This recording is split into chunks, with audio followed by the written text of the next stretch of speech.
નમસ્કાર દર્શક મિત્રો, બોટાદ દસ્તક ન્યૂઝમાં આપનું હાર્દિક સ્વાગત છે। હું છું પાયલ મકવાણા। આપ જોઈ રહ્યા છો બોટાદ દસ્તક ન્યૂઝ। હવે પછીના સમાચાર વિગતવાર। પીજીવીસીએલનો જુનિયર એન્જિનિયર કચેરીમાં મધ્યરાત્રે શંકાસ્પદ રીતે કઢંગી હાલતમાં ઘોર નિંદ્રામાં પડ્યો હતો। ગોંડલ ગ્રામ્યના 30,000 વીજ ગ્રાહકોને પાવર સપ્લાયની જેના પર જવાબદારી છે તે રાત પડે અને કંટ્રોલ ગુમાવે છે। વીજ કંપનીના કોલ સેન્ટરમાં રાત્રે ફોન ઉપડતા નથી અને ગ્રાહકોને પારાવાર મુશ્કેલીનો સામનો કરવો પડે છે। આવી ફરિયાદો સમગ્ર રાજ્યમાં ઉઠે છે। અધિકારીઓ અવનવા જવાબ આપીને લોકોની ફરિયાદ ખોટી ઠેરવવાના ખેલ કરતા હોય છે, પરંતુ કોલ સેન્ટરમાં કેવી હાલત હોય છે તે સાબિત કરતો એક વિડીયો દિવ્ય ભાસ્કરને હાથ લાગ્યો છે। ગોંડલ ગ્રામ્ય પેટા વિભાગ કચેરી 1ના કોલ સેન્ટરમાં એક રાત્રિના જુનિયર એન્જિનિયર ગોપાલ ધડુક કઢંગી હાલતમાં સૂતો હતો। તે ક્ષણનો વિડીયો કોઈ વ્યક્તિએ ઉતારી લીધો હતો। તે વિડીયો દિવ્ય ભાસ્કરને હાથ આવ્યો છે। આ ઉપરાંત પણ એક વિડીયો છે જેમાં જુનિયર એન્જિનિયર ધડુક પોતાના ડ્યુટી રૂમમાં ટેબલ પર સૂતો છે।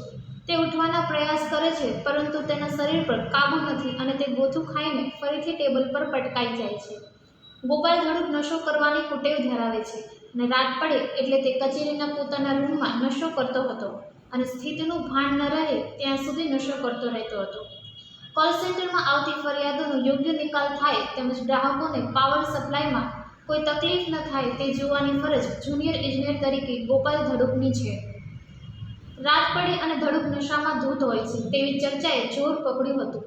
ધડુક કચેરીમાં જ નશો કરતો હોવાની વાતથી કચેરીના કાર્યપાલક ઇજનેર સહિતના અધિકારીઓ વાકેફ હતા, પરંતુ તેની સામે કોઈ કાર્યવાહી નહીં કરી આવી પ્રવૃત્તિને પ્રોત્સાહન આપવામાં આવતું હતું।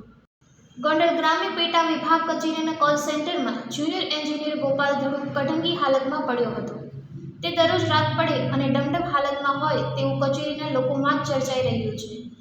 કચેરીમાં સીસીટીવી કેમેરા લાગેલા છે અને તેની તપાસવાની જવાબદારી રાજકોટ ગ્રામ્યના અધિક્ષક ઇજનેર જે.બી. ઉપાધ્યાયની છે।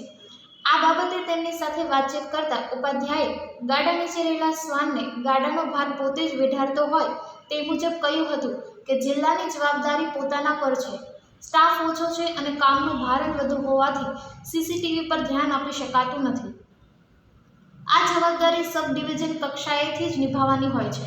પોતાની જવાબદારીથી અંતર ઊભી કરી દેનાર ઉપાધ્યાયે વિડીયો મળે તેની તપાસ કર્યા બાદ જવાબદાર ઇજનેર સામે કાર્યવાહી કરવામાં આવશે તેવું કહ્યું છે। સૌજન્ય દિવ્ય ભાસ્કર, બોટાદ દસ્તક ન્યૂઝ, પાયલ મકવાણા, બોટાદ।